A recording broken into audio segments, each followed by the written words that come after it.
Molly's so enthusiastic about science, in fact, that she just begged me to stay on stage while Dr. Anthony Mays gives his talk as well, which is fine, you can do that.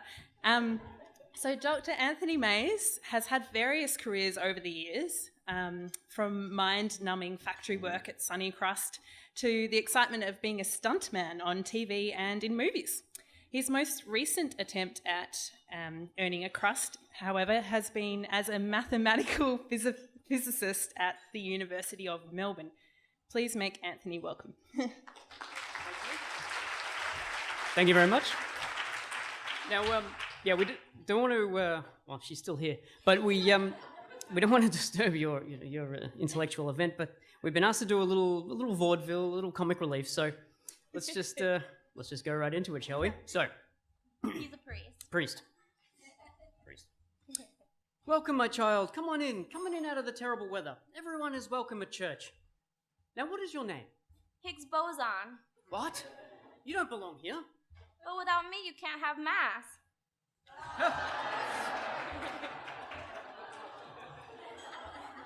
All right then. But listen. Settle down. But listen. So I think they said you're a biologist, right? Is it right?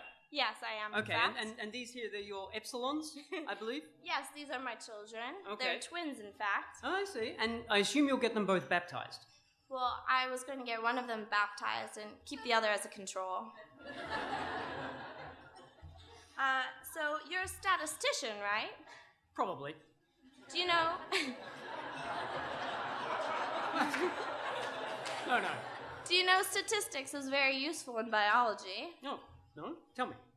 Yeah, well, for instance, most of these humans here, you see them? Mm-hmm. Yeah, well, the average human has one breast and one testicle. But I don't want to be mean. Hey! Don't you find statistics to be quite dull? I mean, it has its moments. But so if you're A few people got that. But so if you're a biologist, perhaps you can answer me just one question. Yes, of before course. we finish up here. Of course. Do molecular biologists wear designer jeans? All of them. Thank you. We'll be here all night, folks.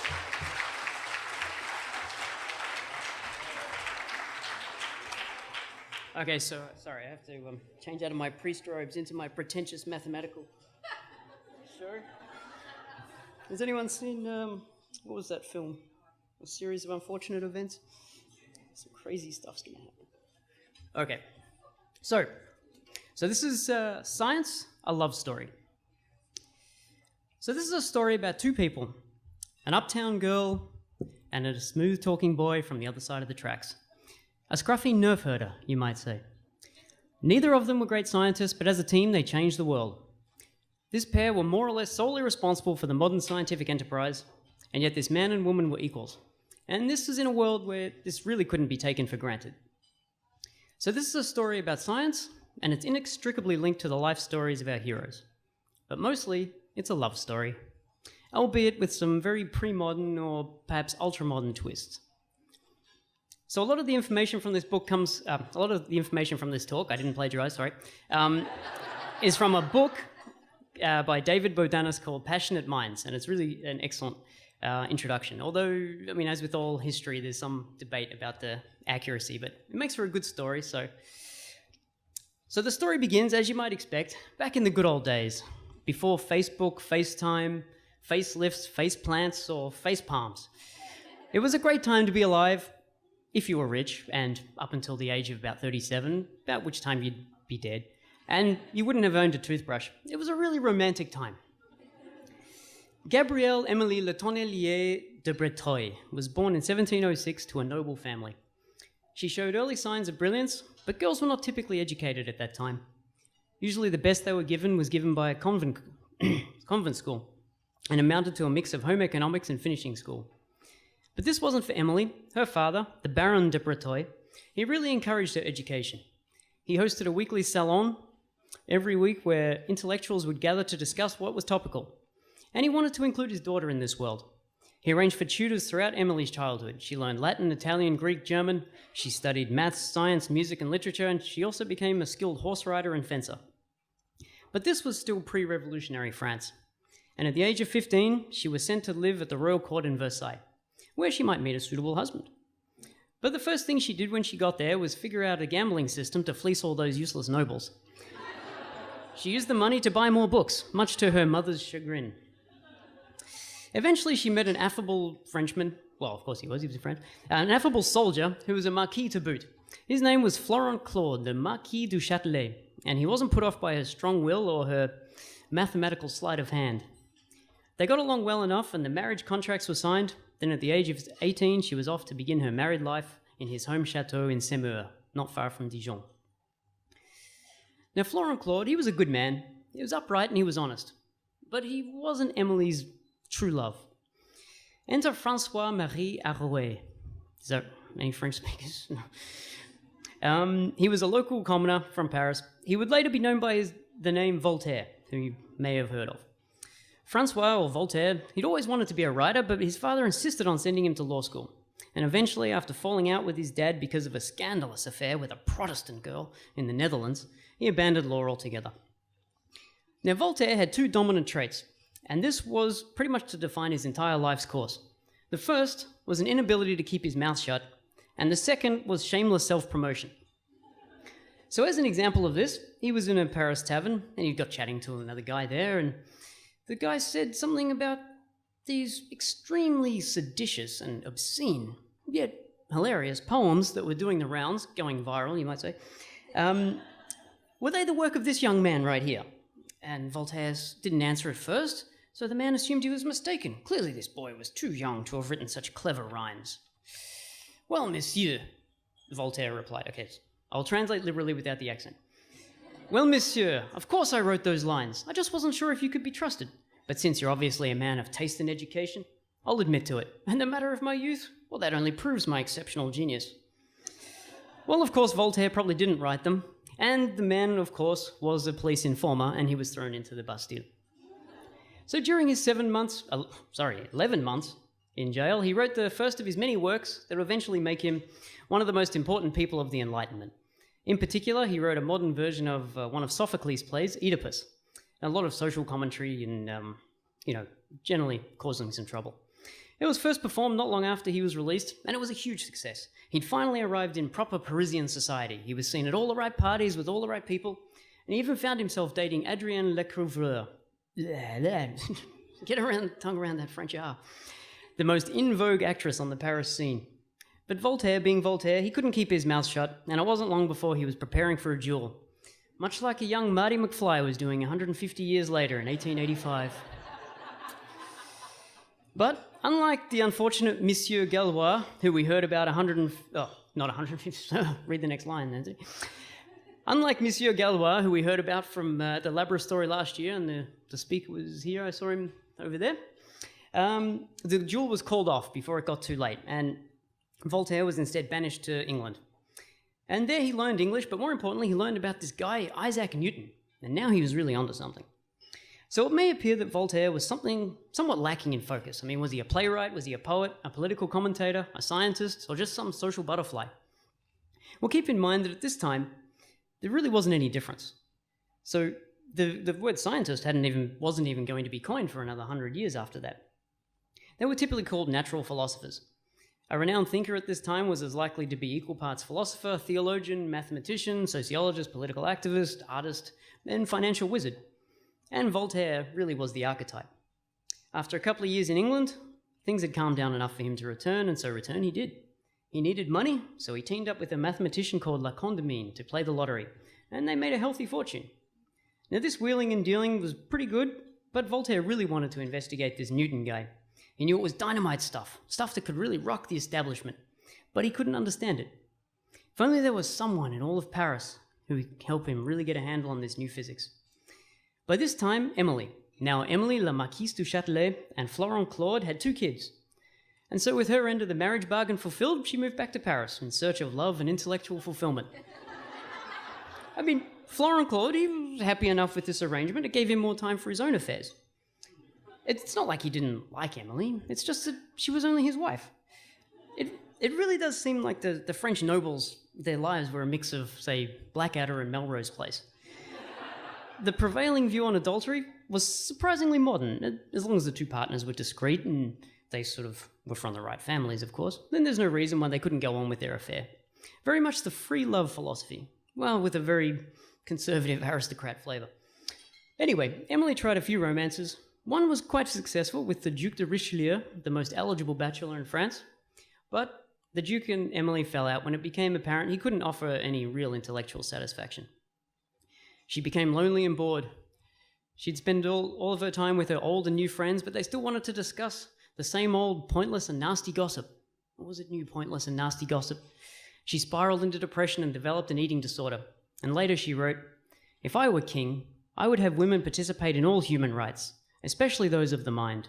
I'm convinced that many women are either unaware of their talents because of faults in their education, or that they bury them on account of prejudice for want of intellectual courage. My own experience confirms this." She agreed with John Locke's educational philosophy. That is, a child's mind is like a blank slate, and their thoughts and personality are formed from what's written on the slate as they age. It's my interpretation. And like Johnny Five, she was worried that her slate wasn't getting the right input. Did anybody get that? Okay, good. She kept up with science enough to know that this Newton guy, and from the little that she'd gained from her inadequate books and the Parisian salons, she knew that this was really important stuff. But if only there was someone in all of Paris with whom she could finally break into these scientific circles. And so, as it often happens, they were introduced by a mutual friend who thought these two oddballs might get along. And get along they did. They were an item almost immediately. The best word to describe their relationship is tempestuous. They were both lost in each other's intellect, like nothing each had ever seen before. They read and they discussed. He taught her to write literature and she taught him how to do calculations. They spent wild weekends in inns and disused family cottages. They struggled against the social norms. Here was a noblewoman of the most excellent families, associating and kissing this commoner in public. And they both had their faults. Voltaire, like the stereotypical man, couldn't always keep his mind focused on the job at hand. He wrote to one of his friends, "I swear to you, she's a tyrant. To be with her, I want to speak of metaphysics." Take two. "I swear to you, she's a tyrant. To be with her, I have to speak of metaphysics. I'd rather speak of sex." Okay, all right. We got there. I need to... And they bickered. This was recorded by one of their guests a few years later. "I think it's Madame's fault. She can be so imperious. Why, when Voltaire came into Madame's room today to read out from his play, she told him he should wear a different jacket. But he said he didn't want to, that he would be cold and would probably catch the flu. Madame repeated herself and he stormed out of the room, saying he was ill and to hell with the damn play. When he went back into Madame's room, Voltaire looked away and wouldn't say a word. But then they started speaking in English for some reason and suddenly everything was fine." And he was a lifelong hypochondriac. During one of his turns of illness, he became despondent and down on himself. Emily put up with him for a while, but he was insufferable. He exhausted her patience. Recognizing that Emily was a better mathematician than he was, in his self-pity he said some things that he probably shouldn't have. So paraphrasing David Bodanis's book, who says this pretty well, Voltaire couldn't keep from bragging. He said he wasn't as weak in science as she thought, and in fact, he was very well acquainted with an up-and-coming mathematician named Pierre-Louis de Maupertuis, an expert on Newton. Maupertuis appreciated him, even if she didn't. Well, Emily immediately set off to begin an affair with Monsieur Maupertuis, this expert on Newton. And things were fine for a while. Voltaire didn't say anything, he really was pretty sick. But within a few months, she realised Maupertuis didn't respect her as Voltaire had, and for his part, Voltaire recovered and missed her immensely, so they were back together. But of course, Voltaire couldn't stay out of trouble for long, and pretty soon he had another arrest warrant issued. He fled just before the police caught up with him, and Emily arranged that he could hide out in one of the du Châtelet's abandoned chateaux, in a town called Cirey, in eastern France. Voltaire moved into the dilapidated house and used his own fortune to rebuild it. He had the chateau fitted out as a laboratory and research institute, and when it was mostly finished, Emily moved in with him. Now was the time for some real science. So, in their quiet house, far from the social interaction, they set to work translating and explaining Newton's theorems to the modern French reader. Voltaire wrote, Emily calculated. They recreated Newton's experiments and they installed a telescope to compare Emily's calculations with observations. And they were hopeless romantics. Exhibit A, this love note given to Emily, written by Voltaire about the moon. Its brilliant light, so perfect for lovers, lit our hearts as it lit our love. Yeah. So they'd work separately all morning, then they'd meet for discussions and meals and work late into the night. The end result was the important book, Elements of the Philosophy of Newton by Voltaire and... just Voltaire, actually. He did write a special commemoration to her in the front, but, this feels pretty insufficient. She really should have been credited as author. Voltaire was unfortunately still a product of his time. He was enlightened, but not that enlightened. Anyway, the two of them lived at Cirey for quite a while, except for Voltaire being exiled again, but he came back.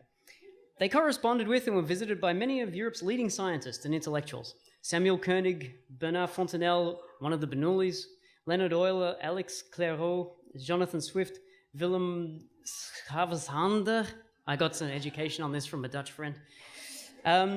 And of course, their old friends like Condamine and Maupertuis dropped by. Now, in 1738, Voltaire entered a paper to the French Academy. They have a yearly science prize, and this year it was on the nature of heat, light, and fire. And lots of people were entering this.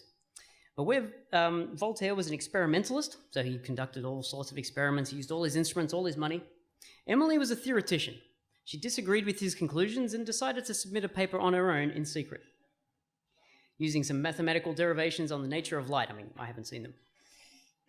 She even hinted that there might be light and colours that we haven't seen yet.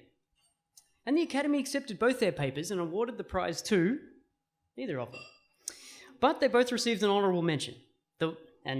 Here's what they wrote. The one and the other of these two essays demonstrate wide reading and a great knowledge of the best works of physics. Besides, number 6 is by a lady of high rank, Madame du Châtelet, and number 7 is by one of our best poets. This was the highest honour that the French Academy had bestowed on a woman, and it was the first time they published a paper by a female author at all. And to put this in context, they didn't even allow women to join until 1979. That's 240 years later. So she never joined. Incidentally, the winner of the prize was Euler, one of the greatest scientists of all time, so they shouldn't feel too bad. So this was a great result for Emily. She experienced a huge boost in her fame and intellectual standing. She was now consulted by the top scientists and mathematicians in Europe, and things couldn't be better. Voltaire, meanwhile, started to fall apart. Up to this time, he'd always come out on top in everything he tried his hand at. Now he was, at best, second. And it wasn't lost on him that even though both of their papers were judged equal, she had overcome many more hurdles, and it was obvious that she was superior. Then in his late 40s, he fell into what we would now call a midlife crisis. He distanced himself from Emily and started treating her pretty shabbily. He spiraled into self-loathing by insinuating himself at court in Versailles, everything he hated. He became one of those ineffectual, pampered fops about which he had written so scathingly. Being spurned by Voltaire pushed Emily into depression again, and she was in a terrible way. She gambled frequently, although with none of her scientific panache. She started to lose a lot of money until one night, at one of the Queen's soirees, she lost a fortune. Voltaire, who'd been watching the game, couldn't believe Emily had lost so much. And so he whispered in her ear that perhaps one of the nobles she was playing against was less than honest. But this was serious trouble. A commoner accusing the highest members of the nobility of cheating. So within hours, they'd packed up and fled before they were both arrested. But back together as a team, needing to leave Paris until things cooled down, they eventually wound up at a town called Lunéville, which is the court of Stanislas, the Duke of Lorraine, the king's father-in-law, and he was also the ex-king of Poland. Soap opera, I don't know. The Duke was exceedingly happy to have two such famous savants stay with him at his little provincial chateau, and they certainly enlivened the place. Voltaire wrote and put on plays and generally fluttered about, while Emily had deep intellectual conversation with anyone who could keep up. While there, Voltaire and Emily gradually put their friendship back together, but it was a slow process, and Emily became involved with a certain Marquis de Saint-Lambert, an up-and-coming poet from one of those lesser families. Voltaire was too busy directing plays to take much notice, but we shouldn't feel too bad for him, since he'd become a bit of a creepy old man. He'd taken up with his niece, who was much too young for him. For instance, he wrote this to her. How about this heartwarming letter? "My dear child," I remember he's sleeping with this woman. "I don't know when I'll return. I'm here without my cosy slippers, or what's wrong without my books. Life in Lunéville is charming, but nothing is as charming as life with you." Clearly his romantic stylings were rusty. Or how about this steamy NSFW note that he sent? I will bring I will bring you my member, even if it is somewhat flaccid. I know you don't mind. Just what every woman wants to hear, am I right? So, everything was going fine until Voltaire disturbed Emily at a somewhat incommodious time. In the words of Voltaire's unflappable servant, Monsieur Longchamp, he said, finding no one outside Emily's door, he felt free to enter without the usual procedure of being formally announced. My master then traversed her apartments, still without encountering any other person, until he came to a small room at the back, from which a dim light could be seen. There he came to believe he saw Madame, in close proximity with Monsieur de Saint-Lambert, on a sofa in her chambers, engaged, if I might say, in discourses which concerned neither poetry nor philosophy. Voltaire was of course outraged, and he went off to sulk, but catching up with him immediately quickly pointed out that her powerful appetites needed a young man to satisfy them. If kindly old Voltaire tried to keep up with her, he might damage his already precarious health, and she cared about him too much to let that happen. Voltaire was overcome. As soon as he could, he found Saint-Lambert, tearfully apologised, shook his hand, and thanked him for taking up his slack. So to speak. Come on, please. All right. So Emily and her new beau were at first blissfully happy, but they gradually cooled on each other over the following months. They continued to see each other for some discourses, but it was mostly an emotionless procedure. And as it turned out, one of these discourses was the biggest mistake of her life. She became pregnant. Now that may sound terrible of me, but remember, this is in the days before scientific medicine. This is before hospitals had soap. Giving birth was dangerous even for young women, and Emily, who's now 42, was long past the average life expectancy. Everyone's reactions were more or less what you might expect. First, the man responsible, Saint-Lambert. He ran away, and was now happily philandering with Stanislas's mistress. Her husband, yes, Emily was still married. Her husband was Florent Claude, although you've probably forgotten. He was quite an upright fellow, as I said. When he heard about the pregnancy, he immediately set off to spend some quality time with Emily. If he was going to preserve her honour by declaring that this was indeed his child, he'd better get down to business right away. And it seemed to work. The public consensus was that Florent Claude was indeed a stud muffin. But in the end, it was Voltaire who showed himself to be Emily's greatest companion. He barely left her side during the pregnancy, and it gave them time to really reconnect as soulmates. On their way back to Cirey during winter, their carriage broke an axle and they both ended up in the snow in the middle of the night. A perfect time for our scientists to get back to work. According to Longchamp, despite the extreme cold, Madame and Monsieur admired the beauty of the sky. Ravished by this magnificent spectacle spread above and around them, they discoursed, on the nature and paths of the stars. Their spirit being lost in the depths of the heavens, they no longer saw their situation on earth, or if I might be exact, their situation on the snow in the middle of all the ice. But Emily had become convinced she wouldn't survive, and her project on Newton's work was still unfinished. She became an extreme workaholic, as though driven by demons and coffee. Every day she worked from first light until early the following morning, getting only an hour or two of sleep a night. She and Voltaire rushed madly from Cirey to Paris to Versailles, collecting books, taking observations, discussing with other thinkers. Voltaire urged her to slow down. Since she was still in pretty good shape, and there's every chance that both her and her baby will come out of this perfectly fine, just as long as she takes care of herself. But she wouldn't be budged from her routine, and Voltaire worried himself sick. He wrote, "She believed that death was striking. All she thought about was how to use the little time she had left to deprive death of taking the best part of herself."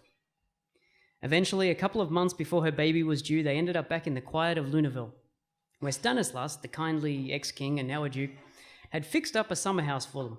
He was quite old, and he and Emily discussed the nature of life and death at great length, both of them feeling the transition approaching. It was in this summer house that Emily finished her magnum opus, the definitive interpretation and French translation of Isaac Newton's work.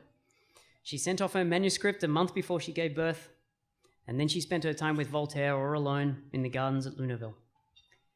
On the 10th of September, she gave birth to a daughter, Stanislas Adelaide, named in honour of their host. Sadly, Emily died of an infection a week later, and 18 months after that, her daughter also died. So it's hard to end on a positive note now. How?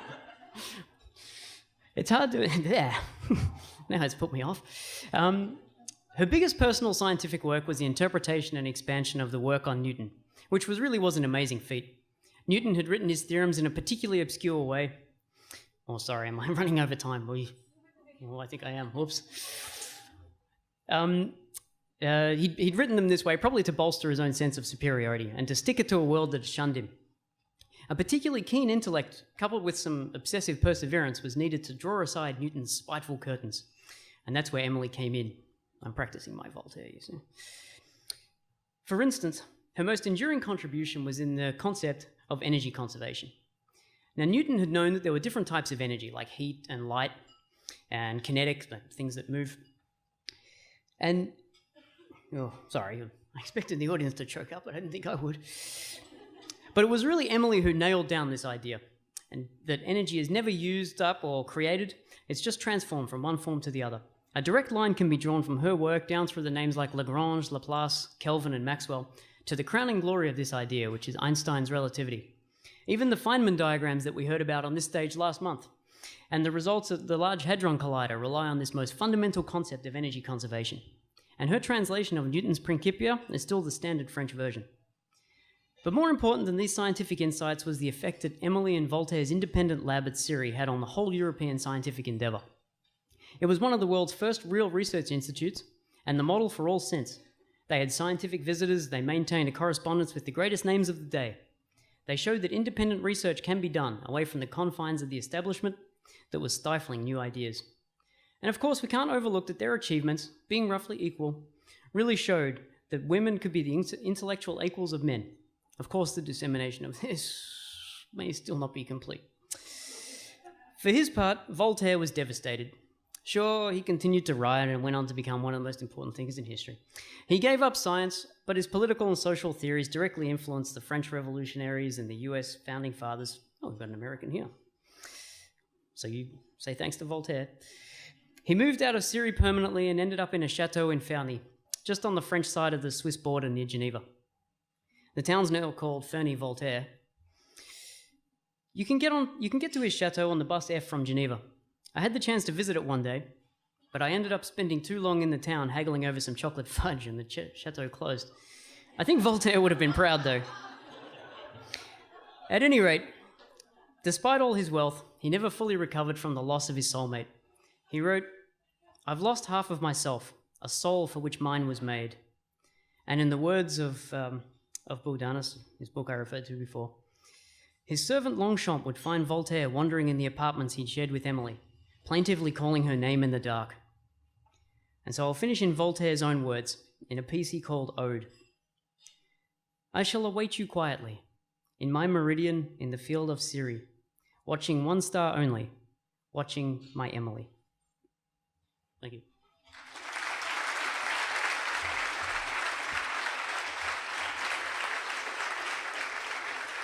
Sorry it took so long.